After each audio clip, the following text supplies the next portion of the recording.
This channel does not promote any violent, harmful, or illegal activities. All content provided by this channel is meant for an educational purpose only. Top quality और consistent performance के लिए सिर्फ silver pump नाम याद रखना।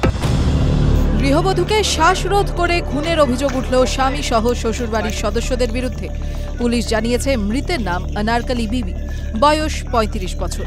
ঘটনাটি ঘটেছে মুর্শিদাবাদের কান্দি থানার অন্তর্গত পাতেন্ডা গ্রামে। আমার বাড়ি এলে নামাজ আসরে নামাজ পড়ে কোরআন শরীফ পড়ছিল, আমি শুয়েছিলাম। মেহেরবান যে বলেছে যে শোনো বলে ডেকে বলেছে যে তোমার বিটি আনারকলি শেষ, তোমার বিটি আনারকলি শেষ, কানে কানে কথা বলে দিয়ে আমার স্ত্রী আমাকে ডাকার পরে বললে যে আনারকলি মরে গেছে। তাই বলছে তো আমার ছেলে আমার কোনোদিনই মরতে পারে না, তাহলে ও মেরে থুয়ে এসছে, এসে ডাকতে এসছে। তাই বললাম, বললে ওদেরকে পাঠিয়ে দিলাম। ওদেরকে পাঠিয়ে দেওয়ার পরে আমার বোমা গেল আর দুটো মেয়ে গেল। যাওয়ার পরে যদি দেখছে তো ও নবাবের বেটা দাঁড়িয়েছে, তাকে হসপিটাল নিয়ে যাব কি কোথাও নিয়ে যাব বলে নিয়ে যায়নি। আমার সে বোমা আমার বাড়ির মানুষ নিয়ে এসে ছেলেকে নামিয়ে হসপিটাল নিয়ে যেতে বলছে নাই, মারা গেছে। জানা গিয়েছে গত ৮ বছর আগে দ্বিতীয় বিয়ে করেন ওই মহিলার স্বামী, কিন্তু দ্বিতীয় বিয়ে করলেও সেই স্ত্রী চলে যান। এরপর সম্প্রতি সেই দ্বিতীয় স্ত্রী ফিরে আসেন। এদিকে পরকীয়ায় জড়িত ছিলেন স্বামী মেহেরবানি শেখ।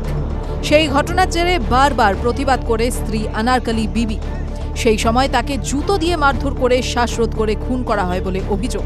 আমার মাকে আব্বু একবার নুনা চটে গালে চড়ে দিলে, যে আমার মা কান্দে কান্দে পাকা করতে লাগলো। যে একবারে ওই পাতে করে একবারে গলার কাছে দৌড়লে দিলে, তা আমি দৌড়ে চড়াইতে গেলাম। আমার চাকু দিয়ে ভয় লাগাইছে, আমি ছাড়ছি।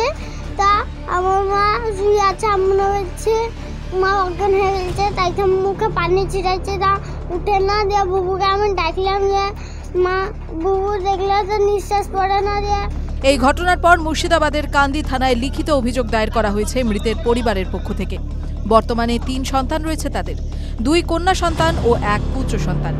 বাপের বাড়ির সদস্যদের বিষয়টি জানানো হলে তড়িঘড়ি গোকর্ণ ব্লক গ্রামীণ হাসপাতালে নিয়ে যাওয়া হয় ওই মহিলাকে। চিকিৎসকরা তাকে মৃত বলে ঘোষণা করেন। শুক্রবার দুপুরে কান্দি মহকুমা হাসপাতাল মর্গে পাঠিয়েছে পুলিশ। দেহ ময়নাতদন্তের পর তুলে দেওয়া হয় পরিবারের সদস্যদের হাতে। TV9 Bangla digital.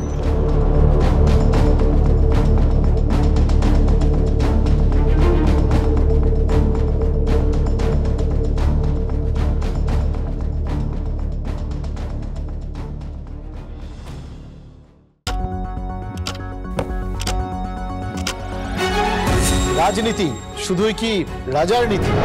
রাজা উজিরের চোখে নয়, আপনার আমার চোখে সমাজের ছবি।